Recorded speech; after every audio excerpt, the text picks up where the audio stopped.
रहा है। याद रखना, मैं तुझे इस बार माफ नहीं करूंगा अगर तू नाकाम रहा तो। तुम जैसे शातिर शिकारी को मैं तभी याद करता हूँ जब मेरा मोहरा मात खा जाता है। तो फिर हुक्म करो मुझे, किसका टिकट काटना है? कौन हो सकता है? कौन है? मुझ पर मेहरबान है या पिया जी? मैं गाड़ी में इंतजार कर रहा हूँ, आप असलम साहब को कहें पिया जी को लेकर आ जाए। ठहरो सावंत।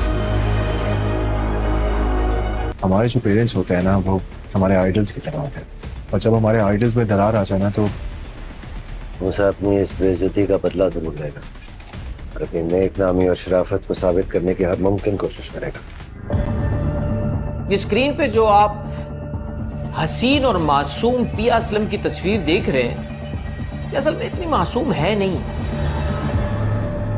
कानूनी जंग हारने के बाद सेठ दाऊद खुलकर इंतकाम पर उतर आता है। उसे खौफ है कि पिया उसे जेल भिजवा देगी, इसीलिए वो फैसला करता है कि पिया को हमेशा के लिए रास्ते से हटा दिया जाए। वो अपने एक खास आदमी को बुलाता है और उसे पिया को जान से मारने का हुक्म देता है। उसके साथ ही सेठ दाऊद नुथार को कहता है कि पिया और उसके वालिद को बदनाम किया जाए।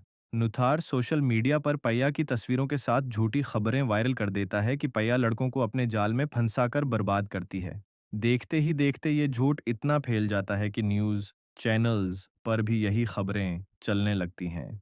जब आलियान ये सब देखता है तो उसे फौरन अंदाजा हो जाता है कि उस पूरी साजिश के पीछे उसके अपने बाप का हाथ है। उसके दिल में पहली बार अपने बाप के लिए शुकूक पैदा होना शुरू हो जाते हैं। दूसरी तरफ जब सानूल को प्या की किरदार कशी का इल्म होता है तो वो गुस्से से पागल हो जाता है। वो याद दिलाता है कि वो पहले ही कसम खा चुका है कि प्या की तरफ उठने वाली हर अंगली को तोड़ देगा। उसी दौरान मूसा को भी किसी को सख्त धमकी देते हुए दिखाया जाता है। वो कहता है कि अगर इस बार काम मुकम्मल न हुआ तो वो किसी को मुआफ नहीं करेगा, जिससे साफ जाहिर होता है कि वो किसी भी हद तक जा सकता है।